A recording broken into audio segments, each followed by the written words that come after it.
Podcast City Network.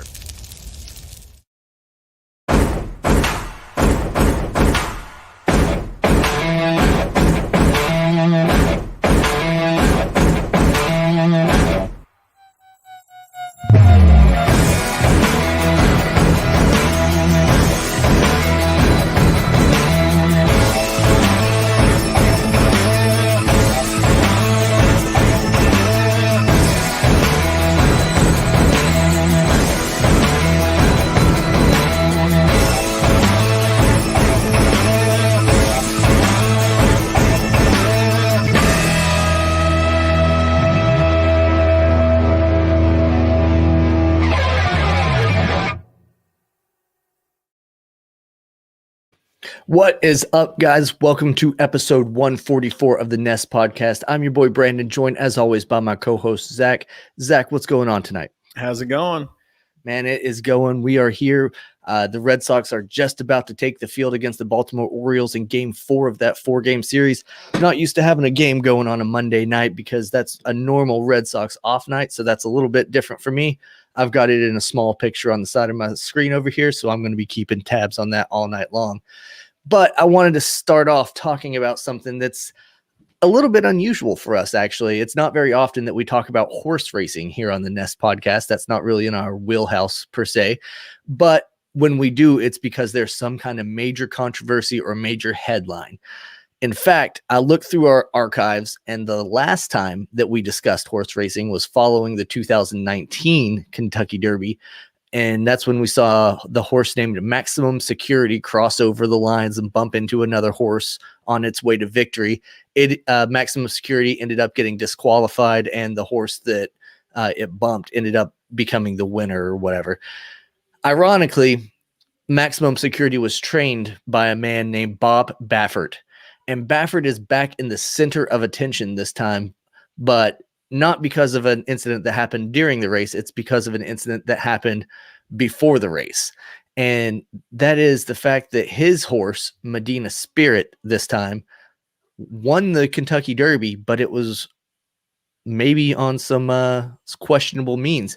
It was determined that that horse failed a drug test, and they have collected another sample. I believe I read that it was taken at the same time as the original drug test, so it should confirm or verify in some way whether or not that test was accurate. And it's going to be interesting to see if they can confirm this. Have you been keeping up with this story at all, Zach? Yeah, I heard a little bit about it on the radio this morning, and this owner is always usually at the top of the heap. And a lot of people are saying that if it comes out that he did in fact dope up his horse, then he may have been doing this for years on end. So it'll be an interesting little thing to watch unravel.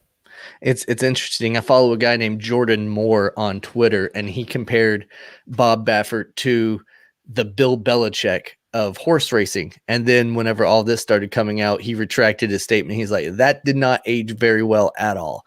Oops. So it's kind of ironic that both of those guys are notorious winners, but also have been labeled, somewhat to bend the rules, if you will. Mm-hmm. And you mentioned that he's kind of had a history of things like this. Back in 2018, another Baffert trained horse, Justify, actually won the Triple Crown, which is all three of the major horse racing events. And after it was all said and done, it was revealed that that horse also failed a blood test. It was eventually ruled that Justified had consumed some Jimson weed that caused the illegal substance to be detected, which, I mean, I don't know what Jimson weed even is or what it would make your blood spike as, but I thought that was a little bit questionable.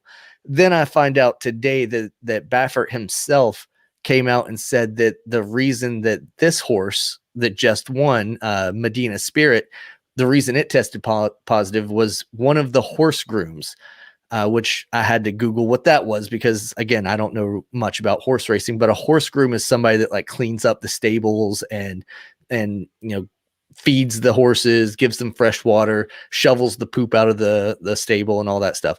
So the groom apparently peed in one of the stables, and then that hay was then consumed by the horse. the groom admitted that he was on cough syrup for some kind of cold or whatever that he has. So that's what they're going with. That excuse in and of itself makes me trust Baffert so much less. I think that is probably one of the most unlikely stories that I've ever heard.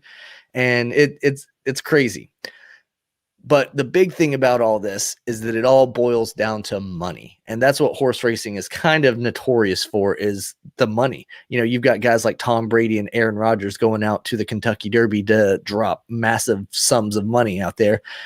The owner of this horse, who isn't Baffert, Baffert's just the trainer, the owner would be stripped of $1.8 million worth of winnings if this horse was found to be pumped up full of whatever anti-inflammatory drugs that they found. And it would also be stripped of the prestige and all that comes along with being a Derby winner. And everything would be awarded to the second place finisher, whose name is Madaloon. However, this is where it also gets a little bit dicey, and it kind of ticks me off a little bit. If you bet on Medina Spirit to win out in Vegas or at any of the booking websites, you would still get to keep your winnings, and the people that bet on Madaloon would still have a losing ticket. So it seems like there might be a little controversy at the Derby this year. Yeah, that is a weird stipulation, that the gambling aspect is all sealed and done, and they can't reverse that or whatever. I would assume that mass confusion would ensue if they tried to reverse that kind of thing, because like what would the winners do if they had to like give up their money, or who knows? That is a very weird, sticky situation. And so, like Corey says here, the money is in the breeding. Yeah, that's absolutely right. I mentioned the 2018 winner Justify. For him to be, for his breeding spawn or whatever, it was all about like, I think $8 million or something like that they had to pay to have their horse impregnated by him, because he's a champion or whatever it is. And like I was saying about the prestige that goes along with this, if this horse, Medina Spirit, is stripped of that title, then they lose that prestige, and that's a lot less money that they can get when they go to breed it, because no longer can they credit it as a Kentucky Derby winner. Right. It's a lot of money involved with all this, more money than I have, and more money than I care to put on the line, because these horses are ridiculously priced. I mean, to get one of these thoroughbreds, you're talking about, you have to be a millionaire. Mm-hmm. Yeah, it's a weird thing too, because like the only thing that I can see that people enjoy about it is the gambling. I can't imagine there's too many people out there that just spend a weekend out at a derby or at a racetrack and just watch horses. The majority of their money seems to come from gamblers, and they of course get their cut of that, which is so strange. Yeah, gambling, and I think there's a big social aspect to it as well. You know, the rich people want to get together and rub shoulders with each other. Like I said, Tom Brady and Aaron Rodgers and all these guys were at the Kentucky Derby drinking their expensive whiskeys and smoking their Cuban cigars. And, you know, it's just an opportunity for them to get to go out there and rub shoulders with other rich people. Sure. Moving on, let's talk about something that is in our wheelhouse, and that is Major League Baseball. And of course, we're about almost 6 weeks into the Major League Baseball season already. Can you believe it? Yeah. And I mean, to put it in fractional percentage or whatever, we're about a quarter of the way done with the season already. It's getting up there, man. I think I did the math on. I think it's like 22% already we've completed. Crazy. Mm-hmm. It's flying by, and we're getting to the point where you're starting to see if teams are actually for real or if they were just on a fluky hot start. And, you know, some of these teams are a lot better than we originally thought, and some of them not doing so well. Let's start over in the National League West, where you and I both thought that it was going to be a 2-team race where the Dodgers and the Padres were just going to run away with things and everyone else was going to be left in their dust. And then you look up here on the 10th of May and you've got the Giants sitting in first place. If you would have told me that that was going to be the case, I would have said, all right, let's make a Kentucky Derby sized bet, and I'm going to take every penny that you have. But here we are. What do you think about the Giants being first place out in the NL West right now? It's a huge head scratcher. I mean, absolutely. We keep talking about all the weapons that the Dodgers have and this, that, and the other. And they're not doing great at all. It seems like ever since that last series with the Padres, they've just fallen apart, like we said. And you asked me, do I think that they're falling apart? And I said, nah, I think they'll be fine. I think they've got plenty of weapons. Clearly, I don't know what's going on there, but clearly something is awry in Los Angeles at Dodger Stadium, because for the best team in baseball to be doing this poorly is very shocking. I mean, I'm beginning to wonder, are they actually the best team in baseball? Because the on-field product does not seem to suggest that. Like you alluded to, they've actually lost 5 series in a row. It's the first time since 2017 that that's happened to the Dodgers. Yeah, that's crazy. Yeah, I just saw a comment that said the women get to wear fancy hats. Yeah, talking about the Kentucky Derby. Yeah, that is definitely a major drawing factor, I'm sure. But it's also kind of crazy that the Padres aren't on top of that list, because like you said, we both thought that it was either going to be the Dodgers or the Padres, and here we are talking about the Giants being on top. Yeah, you know, the Padres are just a game and a half back from the Giants, which, I mean, it's still early enough that a game and a half isn't really that big of a deal.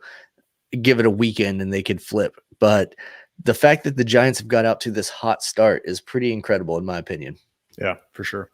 Now, I know in the National League Central, you're pretty excited about who's sitting on top of that lead. So why don't you go ahead and let us know who's sitting up top of the NL Central? Yeah. Of course, the St. Louis Cardinals came out and surprised me, at least. If you remember, I kind of talked about some pitching woes. Starting pitching was a little shaky. And apparently they've worked it out, because the bats are there, the pitching is there. We're pretty covered on all fronts, and to sit atop the National League Central isn't something too braggadocious to talk about, but nonetheless, I mean, they're doing well for sure. And they've won, I think, 8 of their last 10 games, something like that. And we just finished up a series with the Rockies, who we swept. Really nothing to brag about there. The Rockies are lackluster, but still, if you can win the games you're supposed to win, then that keeps you on track to continue winning. So they're doing well. The old men of the club, Adam Wainwright and Yadier Molina, are doing extremely well. And so most surprising is Yadi's bat. He has been excellent at the plate, and he's been driving in runs. It's crazy to see. You know, he's going to be there on the defensive end, but he can bring it with some power. He gets on base. It's really awesome. Yeah, it's been cool to see that the Cardinals have put together this nice little hot streak. They're 8-2 in their last 10, and that's definitely the momentum that they need to keep going. What about the young guys? How are they stepping up and performing there for the Cards? Young guys are doing very well. My pick for NL Rookie of the Year, Dylan Carlson, is doing well. I wouldn't say he's hitting the cover off the ball, but he's getting on base. He's doing his thing. And he's being consistent. Tommy Edman is a great second baseman. And he was floating around there for a while, going to right field and stuff, but I think he's solidified there at second base for now, unless an injury comes up or whatever. So it's good to see that from the young guys. The bullpen is doing very well. Young guy named Alex Reyes is currently the closer. And he's battled with some injuries early in his career, but he seems to be doing just fine for now. On a more sour note, Jordan Hicks is going to be out for a while. He's going to be reevaluated in about 6 weeks. And the speculation is that he may not pitch until after the All-Star break. I'm assuming it's complications with his Tommy John, and they're going to try to give him a cortisone shot and whatever they can for inflammation. But it sucks to see. But I said it before about Gratterall. When you throw 104, it's not good for the arm. So best of luck for that guy. But man, it would suck to see him kind of lose his young career so early when he has such an immense talent. Yeah, it is a shame. These guys that come out there and they throw such velocity with their pitches, it does tend to tear quite often and pretty quickly.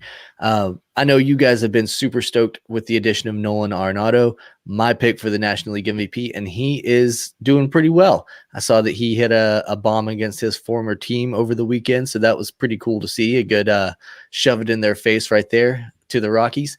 And he's got 6 bombs on the season. He's batting .281, so he's doing exactly what he's supposed to do. Yeah, absolutely. He's been absolutely solid. His hitting is kind of come and go. Sometimes he goes 1 for 4. Sometimes he does a little bit better. You can't expect the guy to hit all the time. Like we've said before, a Hall of Famer it hits 3 out of 10 times. So he's about on par for what we thought he was going to do.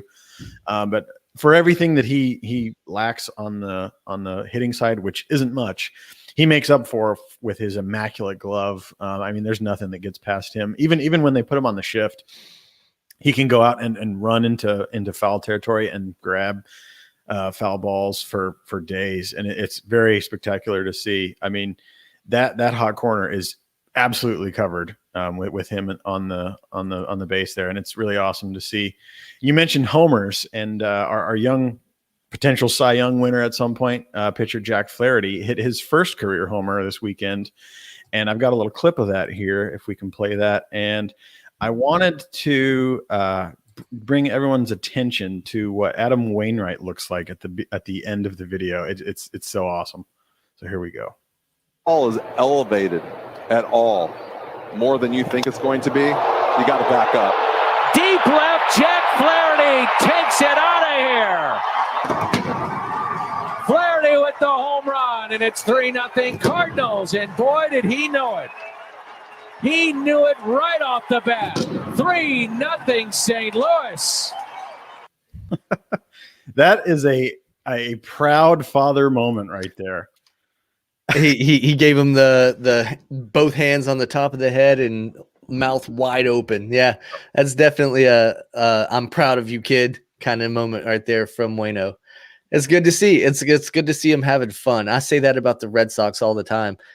When they're having fun, they're winning, and it's a lot of fun to watch. It looks like they're having a blast on the field. The Cardinals are, and that's one of the reasons I think they're sitting on top of the NL Central.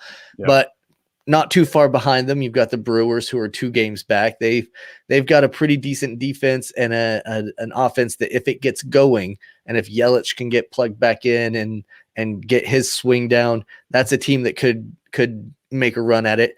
The Cubs are sitting at 500 at 3.5 back. So, they're one of those teams. We kind of said they're going to be average. They're going to be mediocre. Mm-hmm. And true to form, that's what they are. The Reds started out super hot, and they've cooled off significantly. And then you've got the Pirates. So It is what it is. The Pirates are going to be the Pirates. That's actually who I got drafted by in MLB The Show.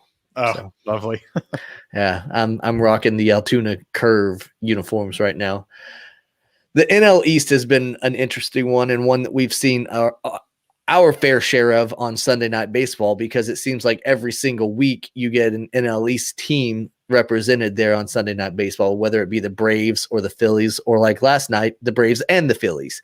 So we've seen a lot of that, but I guess for somewhat good reason, because 3 of the 5 teams are above 500. So it is a competitive division. There is a lot of good pitching, good marquee pitching matchups that can happen within this division. So it makes sense that ESPN would want to showcase some of these matchups early on in the season to try to attract those eyes and attract some attention. But as a fan of a team in another division, it kind of sucks to always have to watch these teams. That being said, the Mets are still somehow clinging to first place, even though they don't score at all whenever DeGrom is pitching. And speaking of DeGrom, he's actually been injured a bit. He left last night's game with some right side soreness, and he missed a start prior to that with that same soreness. So could we see DeGrom going on the IL sometime soon? Yeah, that'd be rough. I think the start before this last one that you were talking about was supposed to be against the Cardinals, and it was.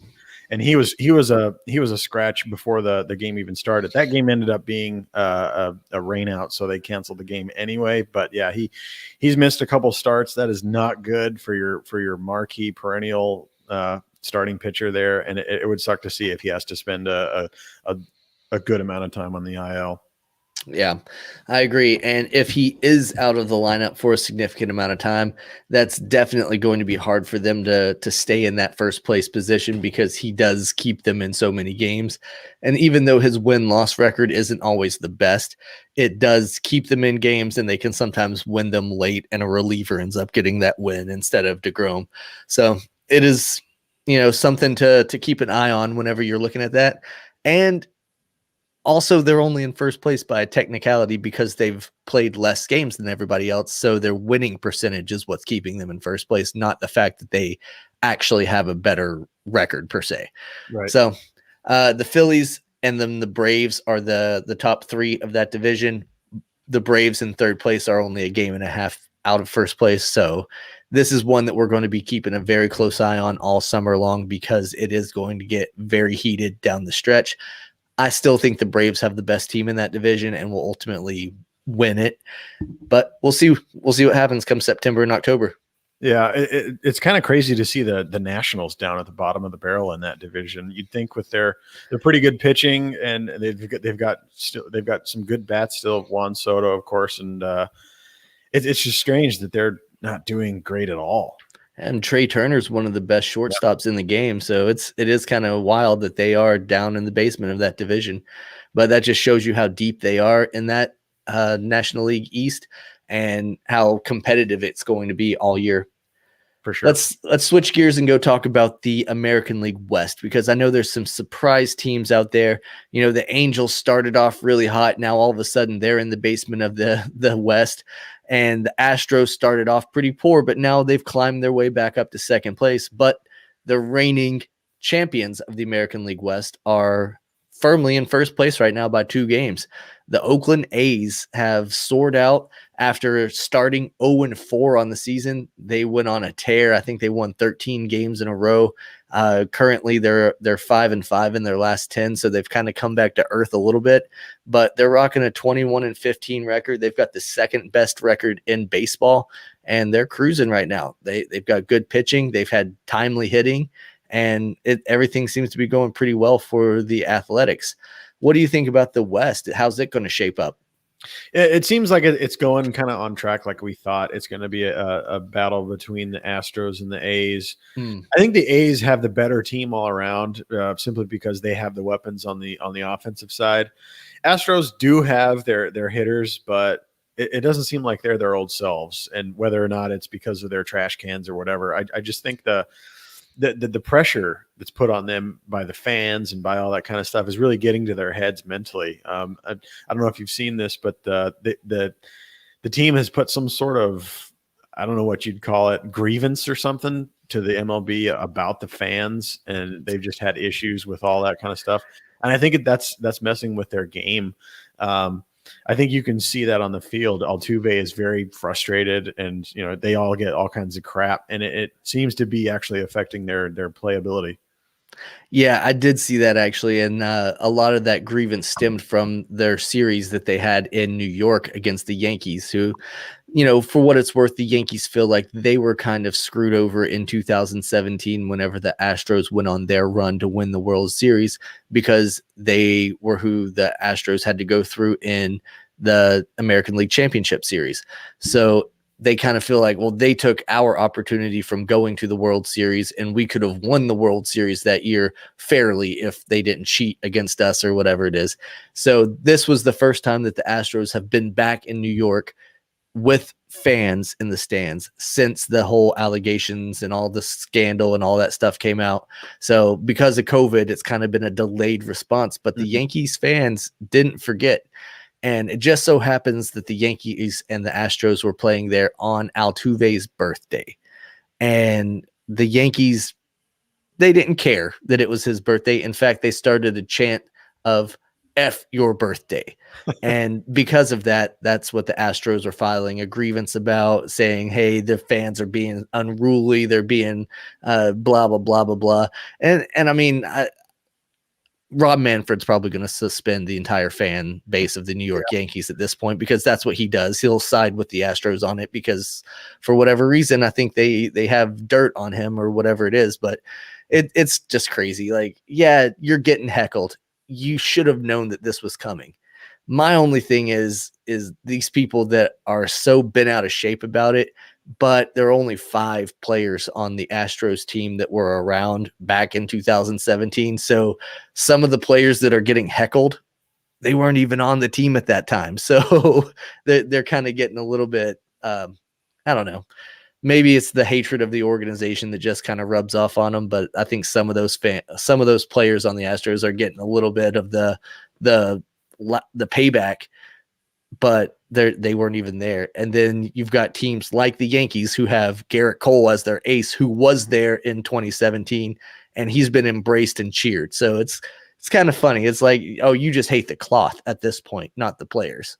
Yeah. Yeah, it is. It's a strange dynamic to see, because I would have to think that throughout the MLB, you heckle other teams. If you're sitting behind home plate and some other guy on an opposing team comes up, it's a known thing to say, swing, or there's all those cliche things that fans do to the opposing team. Of course, this is ramped up a little bit, but when a scandal this big breaks, what do you think people are going to do? You know what I mean? And like you said, the COVID season passed and fans weren't allowed. So you couldn't get your frustrations out. Now that we can have fans in the stands, people haven't forgotten, and they're going to give it to you. And I understand it probably sucks. And it seems like the majority of those players don't deserve it if only 5 of the 2017 team is left. But that's just the cross you have to bear. You know what I mean? It's one of those things where this is something that people took very seriously, and they didn't appreciate, and they're not just going to get over it overnight. Yep. I agree 100%.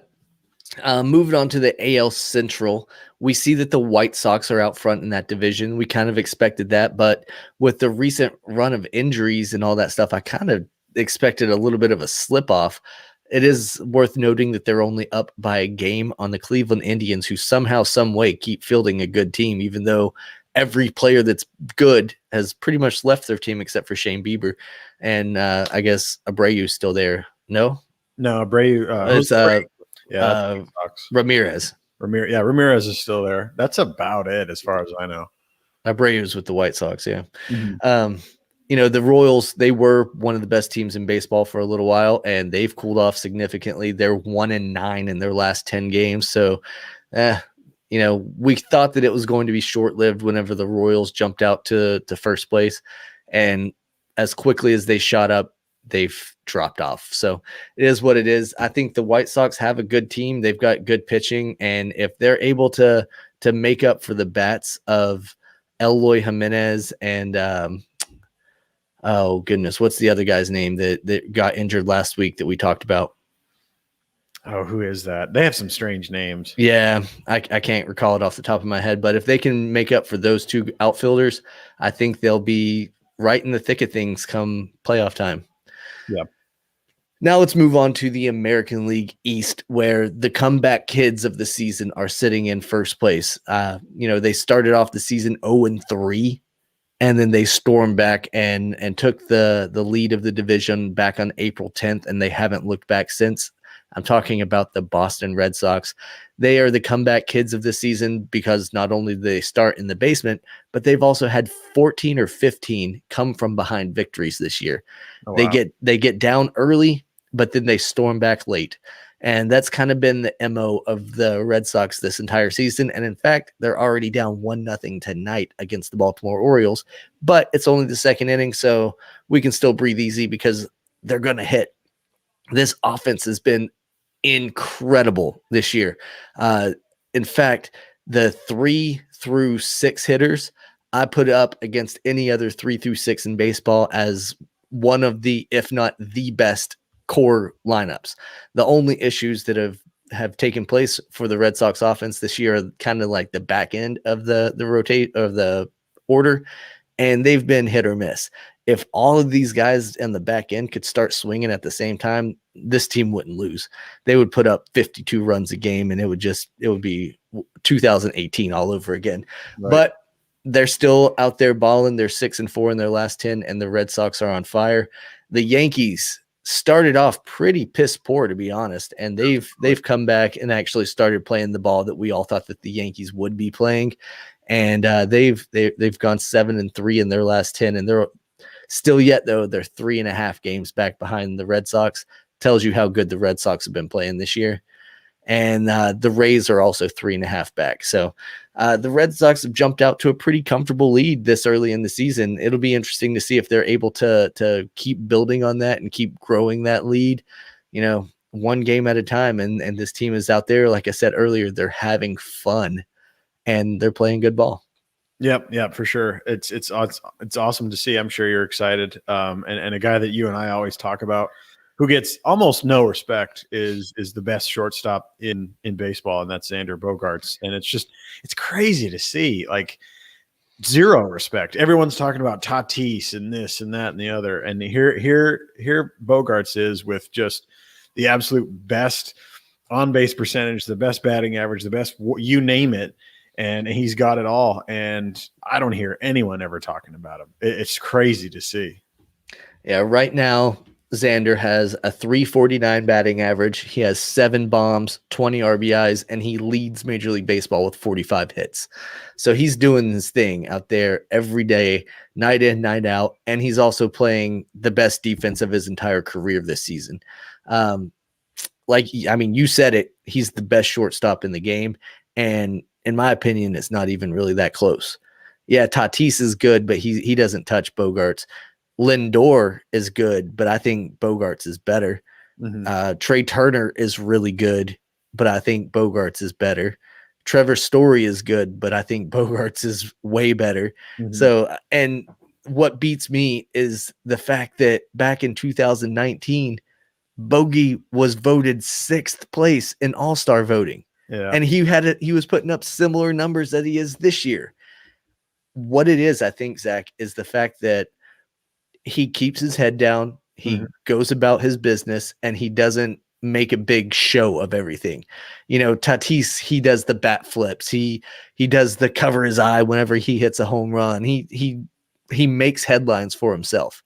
Lindor has the crazy hair and all that stuff, and he was making big plays. He's also a switch hitting shortstop, which is pretty phenomenal. He makes a bunch of good plays with the glove, which is great. But Xander, just day in and day out, he goes out and he does the grind, and he doesn't look for any extra praise or recognition. He's cool with just going out there and flying under that radar. Yeah, and I think you have to respect a guy like that. Nolan Arenado is the same way. He's not flashy. He doesn't wear too much crazy stuff on the field. There's no bat flipping. He gets excited, but there's something to be admired for a guy who just does his job, does it extremely well, and moves on to the next game. It just goes to show what the culture is like in today's day and age. The loudest people, the people with the biggest voice, get the most attention. And it just seems to be like the common theme throughout the sports world is those loud voices are the ones that everyone pays attention to. Tatis is a great player, but I mean, and when it comes down to it, the numbers don't lie. So I don't have any problem with a guy just doing what he is supposed to do and not trying to make a big name for himself, not trying to be some huge superstar. That's your decision. If you want to be eccentric and get a mass following going, then by all means go for it. But I have no qualms with cheering on a guy who just does his job, does it well, and keeps his head down. There's nothing wrong with that. Yeah, no, I love it. I think that he's the type of guy that needs to be in a Red Sox uniform for the rest of his career. And if that happens, I can see number 2 up in the rafters one day when he retires, and I can see a plaque at Cooperstown because I think he is on a Hall of Fame trajectory right now. Yeah, for sure. Let's slide on in. After, we've talked about a lot of these teams and all that stuff, and talk about who we think are the best of the best.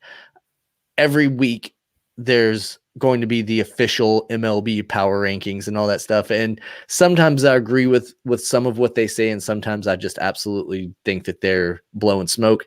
This week, I agree with their number 1 team because they've made it official that the Boston Red Sox are the number 1 ranked power team in the MLB, and I agree with that wholeheartedly. However, they don't have the rest of the top 5 the way that I have it. They don't even have the Cardinals on the top 5. So I've got it as the Red Sox at 1. They're 22-13 at the moment. They lost their first 3 games of the season, but now they've gone 22-10 since then, and they hold the best record in Major League Baseball. That to me says they are the number 1 team. Oh, and by the way, they're also killing it in run differential. They've got more hits, more home runs, better average than pretty much every other team out there. So yeah, they're the best team in baseball right now. The A's have got to be number 2. I don't know why MLB has them at like 5th, because this is the second best team in baseball. They've got a 21-15 record, and they've been balling out here lately. So I think that's just a little bit of disrespect from MLB or ESPN or whoever puts out these lists. Right. And then, like I said, the Cardinals aren't even on the top 5, but I've got them at 3. The power rankings to me are supposed to be a reflection of what they're doing right now. Mm-hmm. How are they doing at the moment? And the Cardinals have jumped up to first place in the NL Central. They are 8-2 in their last 10 games, and they're balling. On all accounts, their pitching is good, their hitting is good, their defense has been good. Give them a little bit of credit. Right. Then we've got the Giants at 4th, who, like we talked about, are leading their division out in the West. And then we have the Padres at 5th. I think the Padres could end up becoming the leaders of that division, maybe even by the end of the week. But, for what it is right now, the Giants are the better team, and they just came off of a series win against the Dodgers. So they're playing good ball right now too. Yeah, I think that's huge. And the MLB rankings don't have the Giants anywhere in the top 10, which I don't know what their thought process is here, but it must be more than just week to week and month to month. They seem to kind of just hold on to what could be. You know what I mean? They've got the Dodgers at 7th and the Yankees at 8th. That's just what could be. That's definitely not an indication of where those teams are right now. And like you said, they have the Athletics at 5th. They have the second best record right now in all of MLB. How is that 5th place? So MLB is kind of weird. I don't know. I don't know what they're doing, but I agree with our rankings. I think we've hit it on the nail, because we're going week by week, month by month. What you're doing right now is how we're grading you, and it can change. It can change. Yeah, and I do have the Dodgers drop down to about 7th. I've got the Yankees right there around the top 10 mark, and because I do kind of factor in the potential. And like I said, the Yankees, they have been playing pretty good ball. They're 7-3 in their last 10, but leading up to that, they were slumping. Mm-hmm. And we'll see if they're able to get back up in there. They might be a top 5 team next time we do these rankings, so we'll see what happens. But that I'm comfortable with what we've got on paper right now, and I'm comfortable with where we are. And I think those are the 5 best teams in Major League Baseball right now. Yep, absolutely. And I think the Dodgers are kind of getting a pass from everyone, which I guess I understand. We've been talking about them since before the season started as going back to the World Series. So they can probably pick it back up. But it is kind of strange that they're struggling this bad. And I mean, yeah, they've lost Dustin May and they lost Gratterall, but they have a plethora of talent all over that team. It's very strange to me that they're doing poorly. So I'm sure that the summer will brings them some success, but for right now, they're not living up to their hype for sure. Is it possible that the Dodgers are kind of on that same hangover that the 2019 Red Sox experienced?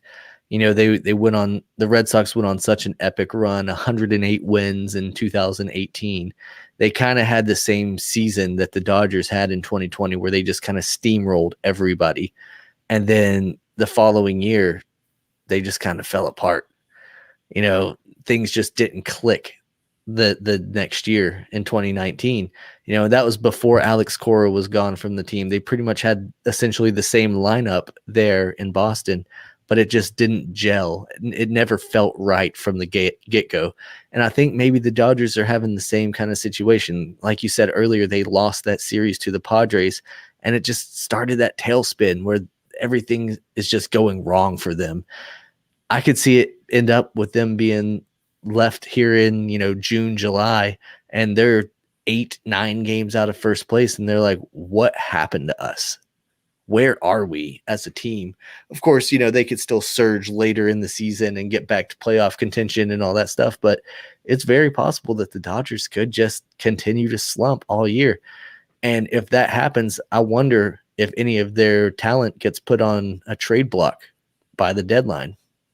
Yeah, it's definitely possible. I could see that hangover kind of being an aspect of it.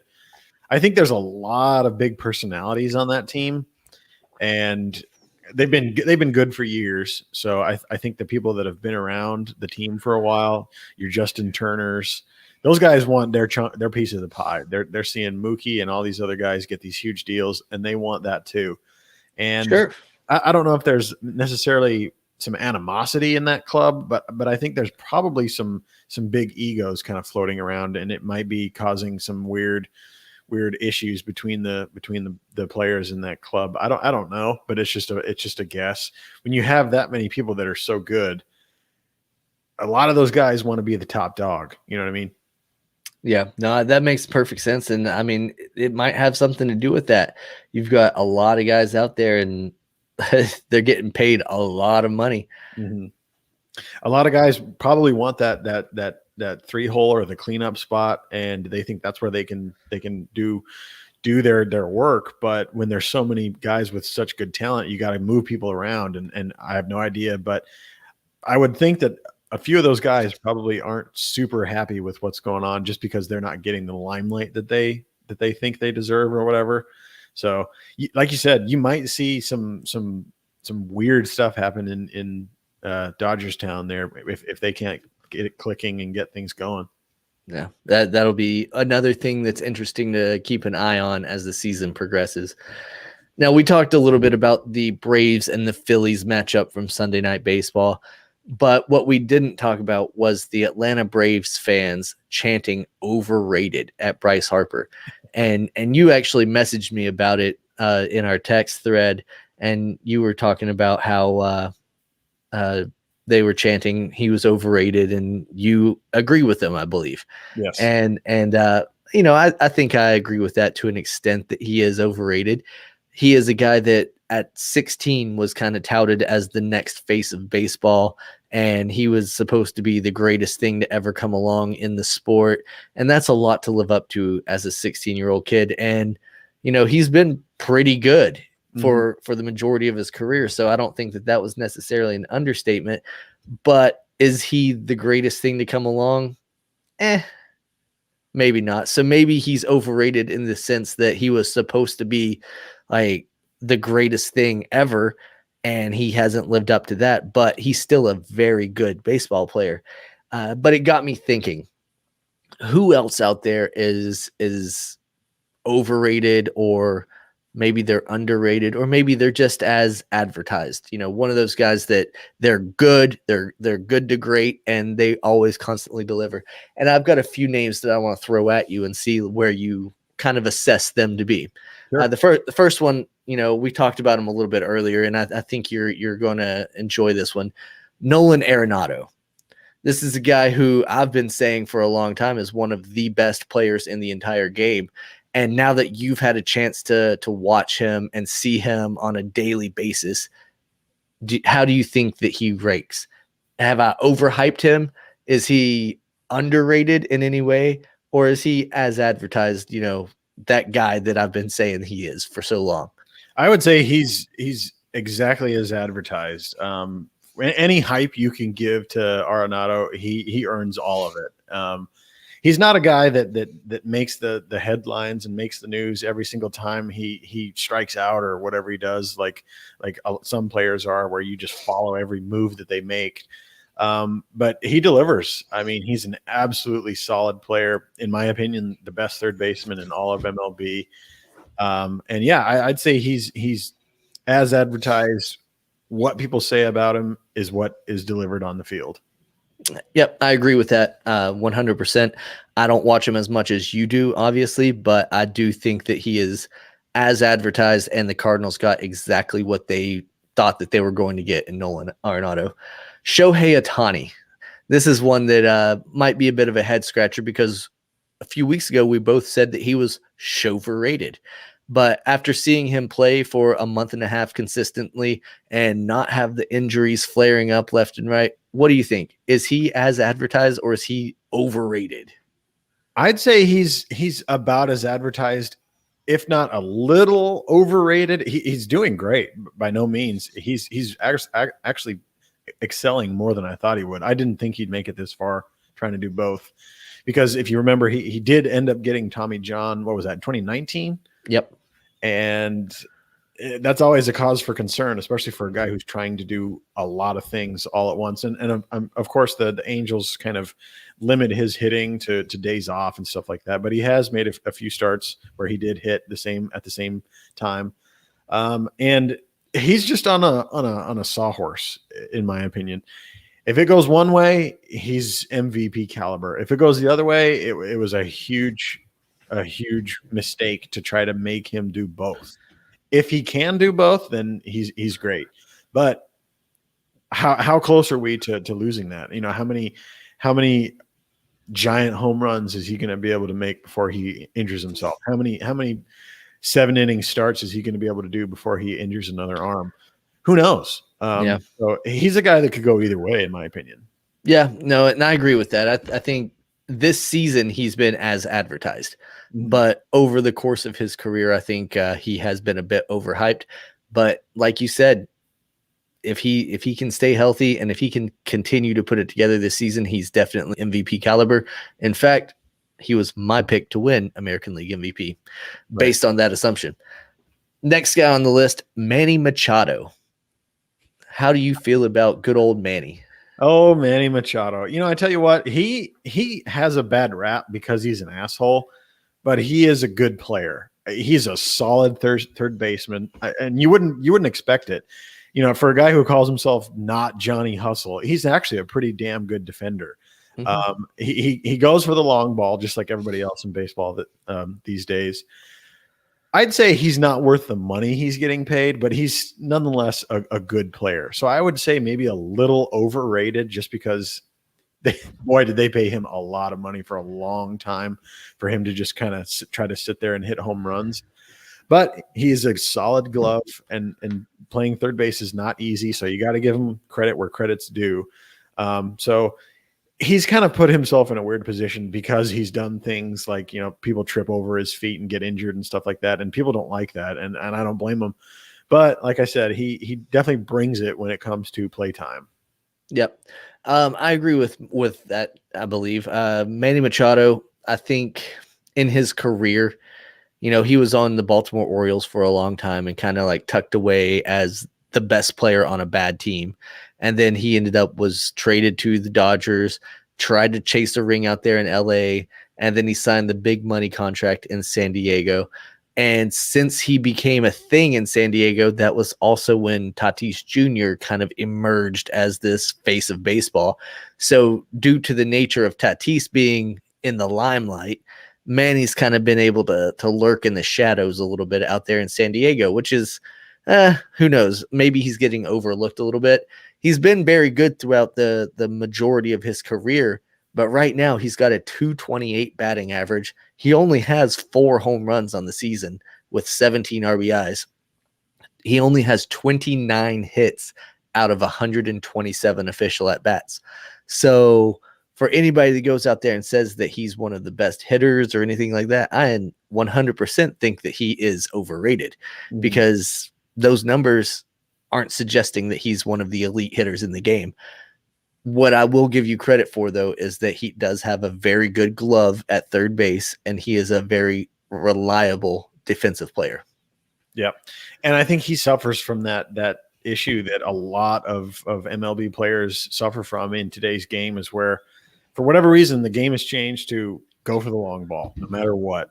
2-0, 0-2, 3-1, doesn't matter the count, just try to swing for the fences. And I think that's where his crappy batting average comes from, is they don't care about strikeouts. No one cares about getting on base. No one cares about moving the runner over. they're just all swinging for the fences. And I think if his mentality might have been changed earlier on, or if the culture of baseball was different, he probably would be a better hitter, because if you can hit the long ball, how can you not bloop one over into the grass and get a single?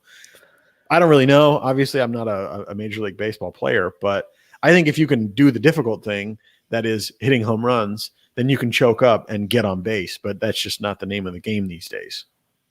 No, it's not. And, it's interesting that you point that out, because a lot of teams like the New York Yankees, I saw an article in The Athletic where they were complaining about the ball being dead, and so it's ruined their offense and stuff like that. But then you've got teams like the Boston Red Sox who are thriving because they are shooting the ball the other way. They're trying to hit the gaps. They're trying to bunt for sacks and base hits and stuff like that. They're playing small ball. Mm-hmm. Yes, they are hitting bombs every now and then. They've got guys in the lineup that can turn and burn with some power, but they're content with just shooting a double. Mm-hmm. That's how they got to DeGrom. They were hitting doubles off of DeGrom. Yep. And I think you need both. I think both are very vital. Absolutely. It's absolutely vital to have a guy who can hit home runs and drive in runs. But the guys before him and the guys at the bottom half of the order need to be able to get on base. There's not going to be anyone to drive in for that number 3 guy with the power if no one's on base. If the number 3 guy hits a solo shot, yeah, sure, great. You got 1 point on the board. Yep. But if he's got guys that he can drive in, that's just more runs for you and more wins for the whole team. It's kind of strange that the baseball has gone the way it has, because you look, like you said, you look at the teams like the Red Sox who are doing great. They are playing small ball, and people are just going for it and getting on base. And then that's when you get the success. The teams that are their only shtick is to have a guy who can hit bombs. What are they doing? Look at the Yankees. Are they on fire? I don't think so. Yeah, they're hot or not. It Right. is what it is. JD Martinez had a great quote in spring training. He goes, "I wouldn't classify myself as a slugger. I'm a hitter." And I think that speaks a lot about JD Martinez as a player. He's not trying to go out there and hit bombs every single time that he's up. Does he have the power to do so? Absolutely. But he understands the sport, and he understands, hey, it's better for me to shoot a ball and get a single to the opposite field and get on base than it is to strike out trying to pull a home run every time. Yeah, absolutely. So the final guy that I want to assess, and I think I know which way you're going to go with him, is Xander Bogaerts. Boy, if there's a more underrated player, shoot him my way, because I want to see it. This guy doesn't get the credit he deserves at all. He should definitely be in talks for MVP. I mean, if you're the best shortstop in the league, and we've got guys like Lindor and Tatis, who everyone knows, there's something going on wrong, severely wrong. And we've said it before on this episode alone that he's been absolutely on fire for years now. And so I think he's been underrated for his entire career. Yep, I agree wholeheartedly. The fact that he was 6th in All-Star voting in 2019 still makes my blood boil. That still blows my mind that happened. But I read off his stats earlier. He's on fire, and I definitely put him in that category as one of the early MVP players or finalists or whatever you want to call it. Mm-hmm. He's definitely in that talk, even though it's only May. Let's clear the bases a little bit, Zach. This week we saw future Hall of Famer Albert Pujols was DFA'd by the Angels and is free to sign with anybody that wants him. Do you see him landing anywhere, or do you think this is the final act for Albert Pujols? I think he will probably end up somewhere. It probably might not be a good team. It might be somebody like the Orioles or some dumpster team that it's just going to take him, which really sucks to see. A guy like that who's had just an amazing career and is one of the best to ever do it and is obviously a first ballot Hall of Famer. It sucks to see him end his career on such a sour note. Of course, fans around here, some people have a lot of animosity towards him because he did leave, but a lot of people also want to see him come back and retire as a Cardinal. I think that would be the best thing for him, is to come back. And even if they don't want to play him, I think to have him on the bench and to have him back home where he started everything would be really cool. I don't know if that's going to happen or not. I don't really see the Cardinals spending much money on a guy who can maybe be a pinch hitter. Of course, we don't have the DH, so there's really no spot for him in the field. And some more people are saying that he might end up with the White Sox. Meet back up with Tony La Russa out there, where he could do some DH, or he could be a plug and play guy if there does end up being some more injuries. Again, how much money are they going to spend on a guy who can basically only hit home runs? Yeah, not much. La Russa actually came out and said that there's not a place for him in Chicago, which kind of sucks. That's kind of the final nail in that coffin. I think what we're ultimately going to get to is he's going to sign a one-day contract with the St. Louis Cardinals, and he's going to get to come back and retire as a member of the Cardinals organization, and then have that moment where he gets to tip the cap to the fans and walk off the field on his own volition. And I think that's the way that he needs to go out, and not just being DFA'd by the Angels. Right. Did you see what Arenado said at the end of a press conference about Pujols? I did, yeah, where he said that he's his favorite player and all that. Yeah, that was pretty powerful. Obviously they never got to be teammates together, but I'm sure Adam Wainwright and Yachty would be more than happy to have Albert back in the squad, at least maybe just for that one game. Right. Yeah. Again, it really sucks to see him go out this way. I don't think he was ever going to get to 700 home runs, but for a guy to be so close and then just to be cut in the beginning of a season really sucks. Yeah. I hate to see a career end like that. And I think maybe he overextended his stay there with the Angels. I don't know, because they've got definitely a good team going, and he was kind of taking up cap space. Not that they have a cap, but you know what I mean? And he was taking up a spot on the bench that could potentially be held by a young player who has potential. We know what Pujols brings to the table at this point in his career. But again, for a guy that is so good, that has done a lot in his career, to go out this way really sucks. So. Yeah, absolutely does. Bogarts just got plunked. That looked intentional too. Seattle Seahawks wide receiver DK Metcalf took a swing at making it as an Olympic sprinter this weekend. Now, mind you, Metcalf is 6'3" and weighs 220 pounds. He finished dead last in his heat with a time of 10.36 seconds. The winner, Craven Gillespie, only beat him by 0.25 seconds. So these guys were pretty close in the grand scheme of things. For reference, Gillespie is 6 foot and weighs 160 pounds. So it's easy to see why somebody as big as Metcalf couldn't keep up with this guy, because he's a sprinter. He's got that he's like a deer, and DK Metcalf is like a grizzly bear. So. Yeah. But good on him for going out there. I know he got a lot of praise from a lot of the other NFL players that were out there saying, like, good job and all that stuff. Jalen Ramsey chimed in and said that he was a proud dad for his son to go out there and do that. He had to get his little jabs in there, but it was all good. You actually hit me up with the news earlier about rapper J. Cole announcing that he's going to be playing professional basketball for Rwanda Patriots in the Basketball Africa League. What do you think about that? That's a very interesting move. And what's funny is you haven't heard a lot from J. Cole. I think he dropped an album like 3 years ago or so. But yeah, he's been out of the limelight for a while now. And lo and behold, I guess he's been working on his shot, because on Instagram, there's a video of him just hitting three after three after three after three. And that dude can shoot. So I guess he's going to go off and play basketball. So sounds like fun. He has been working with former NBA players and some NBA scouts and stuff like that. So he has been putting some serious effort into this.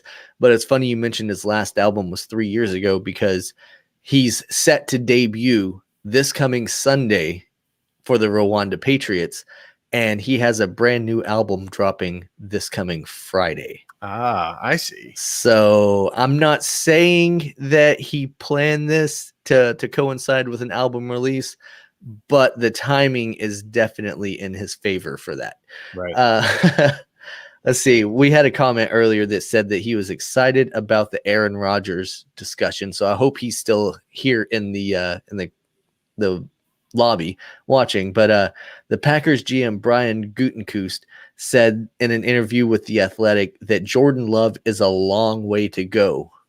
And pair that with the Packers' reluctance to want to move on from Rodgers, and I think they're having a little bit of buyer's remorse for their draft pick of Jordan Love.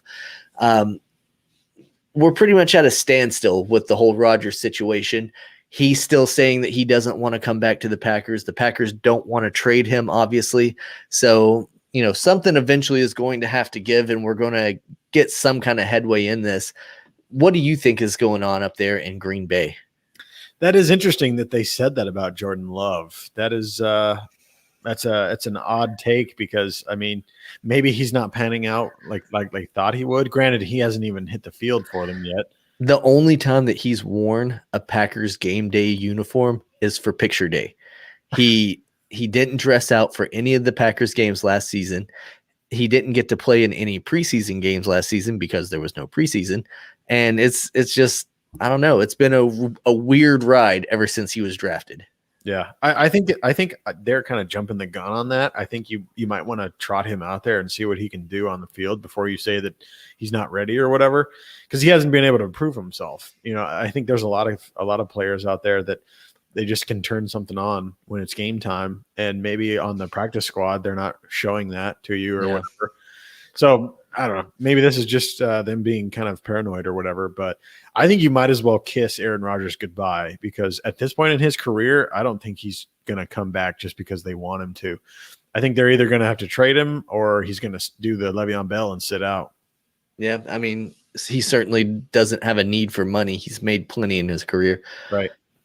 Kobe Bryant will officially be inducted into the National Basketball Association Hall of Fame this coming Saturday. And it's sure to be a somber occasion for the family, friends, and fans of Kobe. And frankly, this will be the memorial that fans never really got, because right whenever he died in that helicopter accident was whenever all the COVID restrictions and things like that were starting to spark up around the country. So this will be the opportunity for a lot of fans to kind of remember Kobe and what he meant to, not only to basketball in general, but to the world. And I think it's going to be a pretty cool sight to see. And, I'm glad that the NBA put it off until they could get a little more assurance that they are, the whole COVID thing isn't going to interrupt it and all that stuff. It kind of sucked that it happened, and then they announced he's going in, and then it was like, oh, but it's going to be delayed and all that stuff. But now it's finally come, and I think it's going to be a pretty awesome occasion. Kobe he's a legend, and I think every kid growing up, whenever they would shoot the piece of paper into the trash can, they would always say Kobe. In fact, my 5-year-old son, who never even saw Kobe play, whenever we play basketball in his room and he shoots on his little Fisher-Price basketball hoop, he says Kobe. If he misses it, he goes, oh, not Kobe. But he says Kobe whenever he sinks them. That's awesome. So yeah, I think it'll be good to have an official, nice, kind of send off for Kobe. That's why, and we said this, last year when he died, that's why I think the whole 5-year wait thing is kind of crap, because we miss out on opportunities to see guys like this make it in and hear their speeches and all that kind of stuff. But I don't think that's going to change anytime soon. It's just one of those things that they've just cemented, and we're just going to have to go along with it. How long do you think we have to wait until we get a Last Dance type series for Kobe? Oh, I'm sure it's already in the works, especially since the one from Michael Jordan was so successful and so, I guess, what's the word I'm looking for? It was so well received, and I think one for Kobe is just necessary, and they can take it from the time that his career started to the time that it ended, and it would be a fantastic documentary. And then, you also have the after his career, where he became the coach to his girls team. And then, up right up until his death, he was flying to one of Gianna's basketball games. Like he was doing whatever he could for those kids at the end. So he was the player that we all knew and loved on the court, and then he was the dad that no one really got to see. And I think that would be a cool, touching story for them to be able to tell. Yeah, absolutely. I would love to see a documentary like The Last Dance style for Kobe, because man, he basically had 2 Hall of Fame careers as one person. He had his number 8 where he started and won 3 rings with Shaq. Yep. 3 or 4 or something like that. And then I think it was 3 together. Yeah. And then he went off and Kobe stayed and had a whole nother cycle of players to go through that they had their own championships that they won. And crazy obviously one of the top basketball players ever, and gone too soon, but that's the way life is sometimes. Yeah. So I'm definitely interested to see what the Hall of Fame induction has to offer. I'm sure it'll be a very tearful event. Something that I'm also excited about is that Tim Tebow is expected to sign a 1-year deal as a tight end for the Jacksonville Jaguars. We've speculated on it last week, but Ian Rappaport came out today and dropped that news that he's expected to sign it. I laid it out there last week. I was like, look, Urban Meyer just bought a house right beside of where Tebow lives. You don't think that he's going to be walking out to get his paper and Tebow's going to be like, hey man, when can I come and play? When can I come and play? They're boys. They had great success together at the University of Florida. He's going to bring him in. And I think Tebow's going to be the tight end 1 come kickoff for this season, because, he's athletic, he's fit, and the Jags really don't have another option at tight end. The guy Shaughnessy that they had last year, he's replaceable, right? To put it nicely. Yeah. So now the thing that's interesting to me is, everywhere Tebow has ever gone in his entire career, you've had Tebow mania, and reporters were going up and asking everybody about the backup quarterback who hasn't even quite made the team yet and all that stuff. Do you think that it's going to be the same kind of hype for him to go in and be a tight end, especially on a team where Trevor Lawrence just got drafted as the new face of the franchise and all that stuff? Do you think Tebow's going to kind of steal the spotlight? I think he's going to definitely be a step back from Trevor Lawrence. I think that's where the eyes are going to be, but I definitely think that there's going to be some eyes on Tim Tebow to see what he can do. For him to take on this new role as a tight end is something interesting that I think people are going to tune in to watch. And I absolutely agree that Urban Meyer is probably behind this entire ordeal on getting him on the team. And this probably wouldn't have happened if it wasn't for Urban Meyer. But nonetheless, here we are talking about Tim Tebow being a tight end in 2021. So when and if he makes it onto the field, absolutely people will be interested to see him. Probably not as much as seeing what Trevor Lawrence brings, though. Yeah. No, you're probably right. Lawrence is going to command a lot of that hype and attention that a number 1 draft pick typically does have. But I think there is the opportunity for Tebow to kind of steal a little bit of that and take maybe a little of that pressure off of him, because he is getting some of that attention. And I just realized it whenever I said Tebow mania. We had an episode a few weeks back where I created the graphic that was us as Hulk Hogan and Randy Savage, the mega powers. Well, now you've got Tebow mania and Minshew madness on the same team. Dude. Yeah. Tim Tebow needs a handlebar mustache ASAP. And what's funny is Minshew wears number 15. Right. Tebow wore number 15 in college. So maybe Minshew would make him do something crazy like that and be like, all right, if you grow a mustache, I'll let you have the number or whatever. Because Minshew's wild. Yeah, that'd be cool. And I think it's especially good for the local diehard Florida Gators fans to be able to maybe relive some of those glory days with having Tebow playing back in Florida, and they'll probably get to see him play every week, depending on where they live or whatever. So that's a good landing spot for Tebow if he was going to make some kind of weird comeback this late in his, I wouldn't even say career, because he's been a freaking baseball player for the last few years. But for him to come back into football, I think a good spot to do that is in a team in Florida with his old coach, with this hot young new quarterback. And if it doesn't work out, then so be it. He gets his 1 year of money. But if he can make some plays, they're going to show him on SportsCenter. People are going to tune in and watch it.